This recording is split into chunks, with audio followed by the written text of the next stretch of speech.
Assalamualaikum warahmatullahi wabarakatuh. Salam sejahtera untuk kita semua. Shalom, Om Swastiastu, Nama Budaya, Salam Kebajikan. Alhamdulillah, baru saja rapat dengan Bapak Presiden. Bapak Presiden ingin memastikan kesejahteraan atlet itu menjadi prioritas. Ada 3 hal yang beliau minta saya tindak lanjuti. Satu, mengenai beasiswa atlet LPDP untuk benar-benar nanti dialokasikan seperti apa. Lalu juga atlet-atlet yang memang berprestasi bisa juga diberi kesempatan tadi apakah masuk menjadi ASN atau TNI Polri. Nanti kita coba karirnya. Tetapi juga Pak Presiden juga sedang mereview nanti untuk bonus SEA Games, Asian Games dan Olimpiade.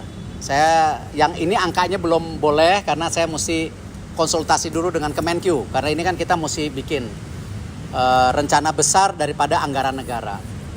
Lalu Bapak Presiden juga sudah memutuskan nanti ada payung hukumnya. Kita akan fokus di 21 cabang olahraga untuk menuju Olimpiade, di mana SEA Games dan Asian Games sebagai bagian sasaran antara.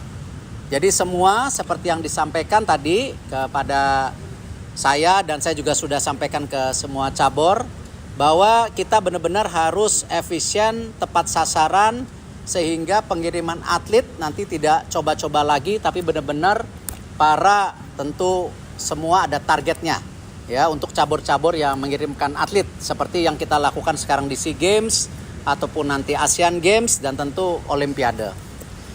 Dan luar biasa Bapak Presiden menginginkan juga atlet ini punya jenjang ya pendidikan dan juga pusat pelatihan yang prima. Kita negara besar, selama ini kita terlewatkan dengan banyak-banyak negara Asia Tenggara. Nah, kita harus mulai membangun. Makanya Bapak Presiden akan membangun pusat olahraga nasional ya, dan di dalam situ juga ada akademi untuk olahraganya. Jadi para atlet muda yang usia 12 tahun jangan putus sekolah, tetapi dia diimbangkan dengan edukasi tapi sembari berlatih sampai dengan jenjang-jenjang karir berikutnya ataupun tingkat prestasi berikutnya. Nah, ini beliau sudah menyiapkan tanah ya, itu sebesar 300 hektar. Tapi izin saya nggak boleh umumin dulu karena ini masih dalam proses administrasi, dan di situ juga ada fasilitas asrama, lalu ada sarana latihan dan semua kesehatan yang terbaik. Bapak Presiden ingin memastikan atlet kita mendapatkan fasilitas terbaik. Itu yang saya bisa sampaikan.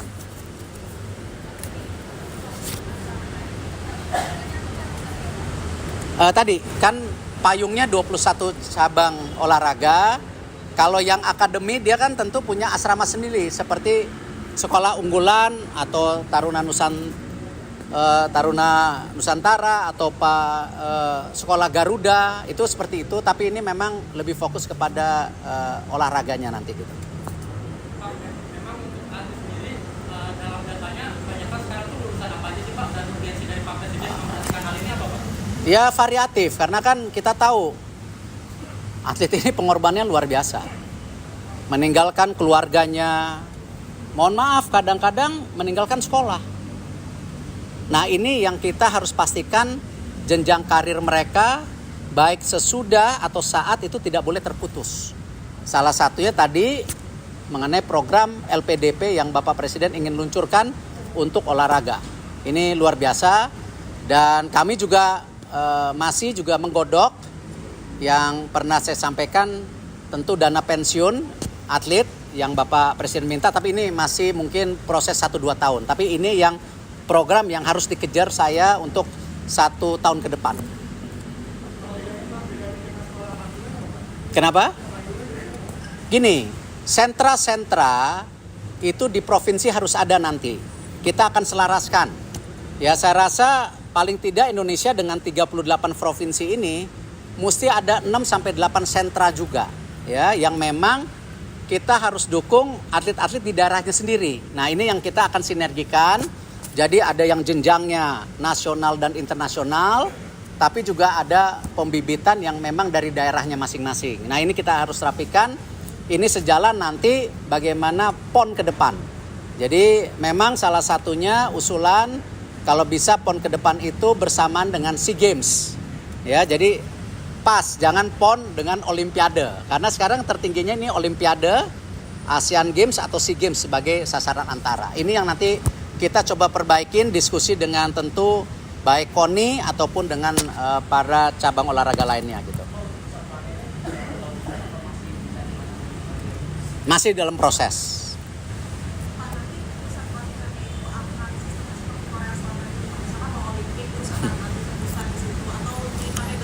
Bapak Presiden menginginkan tentu sebuah sistem pembinaan yang konsisten dan jangka panjang.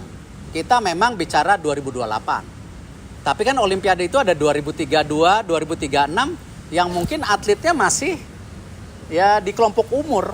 Nah, inilah kenapa Bapak Presiden juga ya kemarin saya sempat benchmarking ke Inggris, diminta Bapak Presiden, kayak di Inggris itu pemerintah Inggris punya dana alokasi buat cabang unggulan. Ya, angkanya juga saya nggak usah sebutin, nanti Google sendiri, angka yang luar biasa. Kenapa? Kita bisa lihat Olimpiade itu dulu awalnya Inggris hanya 2 emas, sekarang banyak sekali emasnya. Nah memang kalau kita lihat selalu Bapak Presiden bilang, kalau kita ingin melihat negara yang maju ke depan, yaitu kan tadi ada 3. 1, memang ekonominya tumbuh. Kedua, tentu pertahanannya yang baik. Yang ketiga, ya olahraganya masuk dalam kategori yang berprestasi. Nah disinilah Bapak Presiden ingin ada kesinambungan. Makanya nanti salah satunya ada program khusus buat atlet-atlet elit ini untuk berprestasi. Apakah di luar negeri, apakah di dalam negeri, ataupun kita membiayai di berbagai turnamen yang memang sesuai dengan garis besar daripada olahraga ke depan. Dan itulah tadi saya sampaikan ke Bapak Presiden, tentu DBON yang sudah ada, nanti kita juga revisi sedikit ya. Karena nanti ada promdek, kita juga nggak mau nanti 21 cabur ini berleha-leha karena udah masuk, ya tidak memikirkan prestasi, hanya budget saja. Nah ini mesti ada promdek, ada mungkin 3-4 cabur nanti yang akan menunggu. Jadi kalau cabur yang besar lengah tidak berprestasi, cabur yang di bawahnya ini akan bisa menggantikan cabur-cabur yang 21 ini. Ini saya rasa tepat, sehingga semua pimpinan cabur, KONI, KOI harus bersatu. Dan saya kembali ditekankan juga tidak ada lagi dualisme di cabang olahraga. Saya sudah mengirimkan surat kepada KOI dan KONI untuk musyawarah dalam mufakat, sehingga di Desember ini bisa tuntas, kalau tidak di bulan Januari nanti kita ambil alih. Pak, terkait dengan cabur 14 ini Pak, ini Sebagai apa? Sebagai apa dulu? Sebagai apa nih? khususnya ke federasi gitu Pak. Kalau federasi saya copot ini dulu. Tapi terkait SEA Games Pak, terkait SEA Games juga Pak, ini kan ditargetkan ini meraih merah begitu ya Pak. Ini publik pada menyayangkan, padahal kita di edisi sebelumnya ini bisa mengakhiri puasa emas selama 32 tahun Pak. Ini gimana Pak dengan banyaknya budget kritis Pak? Perspektifnya begini, kita sebagai Kemenpora tidak bisa lihat satu persatu. Kemarin kalau teman-teman media ingat, budget awal Kemenpora itu hanya 10 miliar. 10 miliar itu mengirim 120 atlet. Tapi alhamdulillah Bapak Presiden menginstruksikan saya untuk mencari jalan kepada Pak Purbaya waktu itu untuk memang menambah anggaran dan menyisir anggaran kami. Ya, jadi bukan nambah tapi nyisir juga. Nah, alhamdulillah sekarang kan budgetnya sudah mencapai 66 miliar. Artinya kita mencari, menyisir dan menambahkan hampir 56 miliar. Nah, dari 56 miliar ditambah 10, 66 miliar, akhirnya terbentuk kurang lebih kita bisa mengirim hampir 946 atlet. Yaitu kalau kita lihat perbandingkan dengan negara-negara yang ikut SEA Games, kita masih ranking 4. Karena di atas kita ada Thailand 1.800 atlet kalau tidak salah, ada Filipina 1.000 lebih, ya 1.200, lalu ada juga Vietnam, dan kita keempat. Nah targetnya kita memang di ranking 3. Nah kalau kita lihat prestasi medali emas kita di Kambodia itu kemarin 87 emas. Dan menariknya SEA Games itu tidak ada konsistensi daripada nomornya. Jadi kayak di Thailand ini kita kehilangan hampir 41 emas yang kemarin di Kambodia kita dapat. Akhirnya hari ini kita baru berdasarkan 46 emas. Nah, kalau 46 emas, kalau kita mau ranking 3, itu kan kita harus kembali ke 80 emas. Padahal 41 nomornya yang emas nggak dipertandingkan. Ini bukannya apa-apa, ini kebijakan tuan rumah.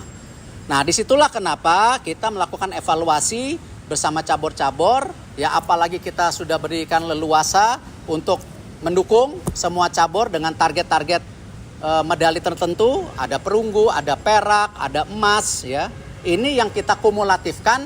Kenapa targetnya itu kalau bisa 80 emas. Nah, cabur-cabur bergu hari ini karena ingat tuan rumahnya Thailand. Ya, ini memang target-target yang tentu kita bisa dapatkan baik di futsal, baik di bola basket atau voli ataupun sepak bola. Ya, kita harus melihat bukan pesimis karena memang tuan rumah pasti ingin juara sepak bola, ingin juara bola basket dan lain-lainnya. Artinya apa? Angka-angka ini ya memang angka prediksi saat ini. Tapi apakah dari Kemenpora tidak mendukung federasi untuk mengirim atlet terbaiknya dan komposisi terbaik kita sudah lakukan tadi dengan 946 atlet dengan anggaran 66 miliar. Jadi ini kita dorong. Nah, cuman ya kita harus realitas. Tapi kalau ternyata target-targetnya di atas targetnya, alhamdulillah. Tapi ini juga sama cabur-cabur yang targetnya hiperbol, ya, yang mestinya perunggu janjinya emas. Ini juga sebagai evaluasi untuk SEA Games 2027, Asian Games, dan kedepannya Olimpiade. Jadi itu yang saya bisa sampaikan. Jadi saya tidak bicara friksi atau bagian per bagian daripada cabur itu. 2 emas. Maunya 4 gitu kan. Ini kan realita karena ada beberapa nomor sekarang seperti pelatih badminton yang kita tahu baik kan sekarang melatih Malaysia. Tapi dengan kemarin kita ada harapan pebulu tangkis muda kita juara di Australia, di mana ini kan jadi harapan. Jadi ya itulah dinamika olahraga yang memang cukup kompleks.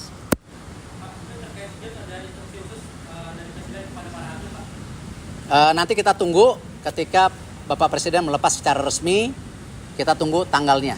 Ya, insya Allah Bapak Presiden akan melepas secara resmi di Istana Merdeka, tapi kita tunggu tanggalnya. Cukup? Kalau enggak, kita minggir, kita lepas ini gitu. Download Tribun X sekarang, menghadirkan lokal menjadi Indonesia.